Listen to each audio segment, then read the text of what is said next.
Brushy Mountain State Penitentiary stood like a jagged scar carved into the heart of Petros, Tennessee, cold, stone-faced, and unblinking. Locals called it the end of the line, a place so isolated, so hostile, that men sent there often felt their sentences the moment the gates slammed behind them. The mountains rose around the prison like a natural, living wall, dense forest, rattlesnakes, cliffs, and shadows that grew longer and darker the deeper one stared into the trees. It was supposed to be the one place no one could escape. The land itself did the guarding. But on a humid June morning in 1977, one prisoner stared at those same mountains and saw not a dead end, but an exit. James Earl Ray, the man convicted of assassinating Dr. Martin Luther King Jr., had spent years plotting, waiting, and studying every inch of Brushy Mountain. To the guards, he seemed quiet, thin, nervous even. But behind his eyes lived calculation, cold and precise. He was a man who once crossed borders under fake names, slipping in and out of countries like smoke. And even after the world called him a murderer, even after the courts locked him away for 99 years, Ray never stopped believing he didn't belong there. He walked the prison yard like a man measuring every step. He worked in the annex like someone studying every bolt, every window, every blind spot. Guards whispered that Ray spent more time watching than talking. Other inmates complained that his eyes were always somewhere else, inside his head, designing something impossible. 4 years, Brushy Mountain waited for him to break. Instead, he planned how to break Brushy Mountain. The prison itself was a creature. It creaked at night as the wind pushed through broken vents and rusted metal. The walls sweated in the summer heat, dripping condensation like tears down the corridors. At night, the entire facility took on a strange stillness, so silent that inmates said you could hear the mountains breathing. Some swore they heard branches cracking in the forest just beyond the gates, like something large and ancient moved through the darkness. But Ray wasn't afraid of the forest. He feared dying inside those walls, forgotten, trapped, erased. By early June 1977, Ray had assembled a small group, 3 other inmates who wanted out just as desperately as he did. Ray wasn't the strongest, and he wasn't the toughest. But he had what mattered most for a breakout: patience. He studied guard rotations, work schedules, weak spots in the fence, and the chaos of shift changes. It wasn't perfect, but nothing in prison ever was. Brushy Mountain wasn't built for perfection. It was built for fear. Ray decided fear wouldn't hold him anymore. The escape began like nothing at all. A normal day. A normal shift. A normal assignment to the prison's trustee program, where inmates performed tasks outside the main walls. This gave Ray just enough distance, just enough darkness, just enough of a chance. The sun dipped behind the mountains, turning the sky a sinister orange. Shadows stretched across the yard like long arms reaching for the cell blocks. For a moment, the prison looked less like a building and more like a creature settling into sleep. The 4 inmates moved quickly. They slipped behind a building near the brush line, a location Ray had watched for months.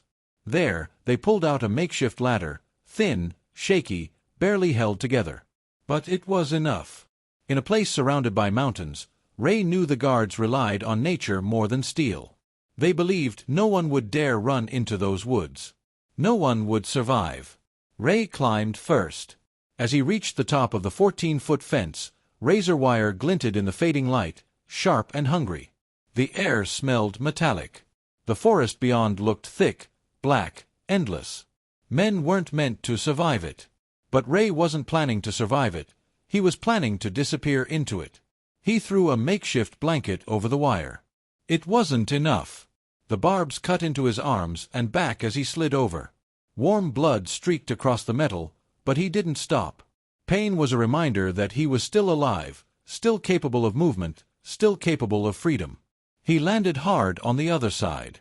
The ground was damp, soft, almost too quiet. The forest felt alive. The remaining men followed, each dropping down with dull thuds, breath ragged, eyes wide. None of them spoke. Words were dangerous. Words slowed you down. Then came the moment Ray had dreaded. A guard shouted in the distance.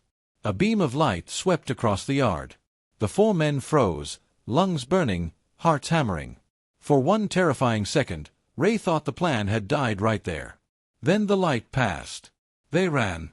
The forest swallowed them immediately, the trees closing like a curtain behind them. Branches whipped their faces. Roots grabbed at their feet. The darkness was suffocating. Every sound echoed, a twig snapping, a distant owl, the labored breath of desperate men. They didn't need to talk. Fear did the talking. Fear pushed them forward. Brushy Mountain sounded the alarm. Sirens wailed, ripping through the valley. Search dogs erupted in furious barks. Spotlights sliced through the tree-line like white-hot knives. Ray kept running. Up steep slopes. Across jagged rocks. Through thickets that tore through their clothes and skin. The forest was a different kind of prison, one that didn't care who lived or died. But Ray pushed deeper. He knew the terrain was unforgiving, that was the point. The more brutal it became, the fewer men would dare follow. But the forest wasn't empty. The mountains had their own voice. As the men climbed higher, they could hear something moving above them. Large, heavy, shifting through the brush. It wasn't a guard. It wasn't a dog. It was something older, something that belonged in the deep mountains. Inmates used to tell stories about things living in the high woods, strange shapes, strange sounds, shadows that seemed to crawl rather than move. Ray had never believed them. But that night, every rustle felt alive. One of the inmates, exhausted and panicked, insisted he saw eyes watching them from the dark. Another claimed he heard footsteps behind them, too slow, too heavy to be human. Whether it was fear or something real, Ray didn't argue. He just kept climbing.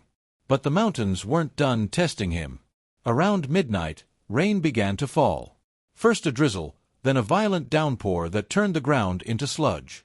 The men slid down slopes, clawed their way back up, and stumbled over slick rocks. Thunder cracked overhead. Lightning lit the forest in ghostly flashes, revealing the steep cliffs around them, and just how far they could fall with a single misstep. Ray felt his strength fading. His thin frame, weakened by years of prison food and confinement, was beginning to give out. Every breath felt like fire. His legs trembled. But stopping meant dying. Not from the elements or the shadows. From the law. Brushy Mountain never forgave escapes.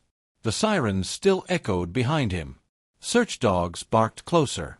Helicopters thundered above the canopy, sending tremors down through the branches. Ray ducked under fallen logs, crawled through thorn-covered ravines, and pressed himself into mud as searchlights skimmed the treetops. Hours passed. The forest grew colder. The night grew stranger. At one point, the men stumbled into an old, rotting shack, abandoned years ago, filled with rusted tools and broken glass. The walls smelled of mold and wet earth. Something had lived there recently. Scratches lined the boards. Deep scratches. Ray didn't stay long. They moved on, deeper into the dark. By early morning, their group split. Exhaustion, fear, and disorientation tore them apart. Two men veered east, shouting Ray's name.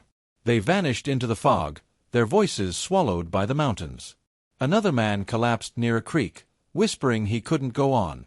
Ray left him behind. He had no choice. Alone now, Ray pushed forward, following the narrow glimmer of water, the creek that might lead him toward the small road he memorized on hidden maps. Mud filled his shoes. His feet bled. His clothes clung to him like a second, heavier skin. Then he made his first mistake. He crossed a clearing. A silent, open patch of grass, too exposed, too bright in the early light. But Ray didn't care. He was too tired to think. Too desperate to stop. The moment he stepped into the clearing, a dog barked somewhere behind him. Ray's heart exploded into rapid beats. He froze for just a second too long. Then he ran again. Branches whipped across his face. His lungs burned. Behind him, he heard shouts, distant but closing. He stumbled down a rocky slope, grabbing trees to keep himself upright. The forest blurred around him. Then he saw it. A cabin. Small, worn, and half hidden behind undergrowth. Smoke curled weakly from the chimney. Someone lived there. Someone who could have a phone. Someone who could turn him in. But Ray had nothing left. He staggered toward it. Inside, a man named John witnessed a thin, muddy figure approach his door, hollow-eyed, bleeding, soaked to the bone. Ray looked less like a criminal and more like something the mountain had chewed up and spit out. "I need help," Ray rasped. John didn't move at first. He knew the escape story. Everyone did. Sirens had screamed across the valley all night. The news crackled on the radio. A murderer was on the loose. Ray tried to push inside. John reached behind the door. Ray saw the gun too late. The world spun, and he hit the ground hard, face pressed into wet leaves, the metallic taste of dirt and blood filling his mouth. Someone shouted. Dogs barked. Footsteps thundered. The deep forest erupted with lawmen. Flashlights beamed down onto Ray's broken form. Rain soaked the ground beneath him.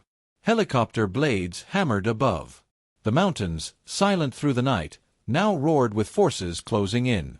Ray didn't move. He couldn't. In that moment, Brushy Mountain had taken back what belonged to it.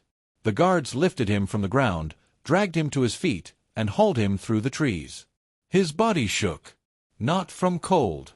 Not from fear. From the realization that even the wild, unforgiving mountains had rejected him.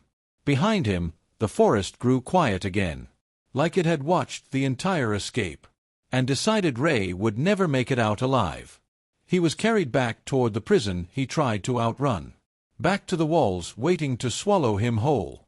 Back to Brushy Mountain, the place where the land itself was the warden.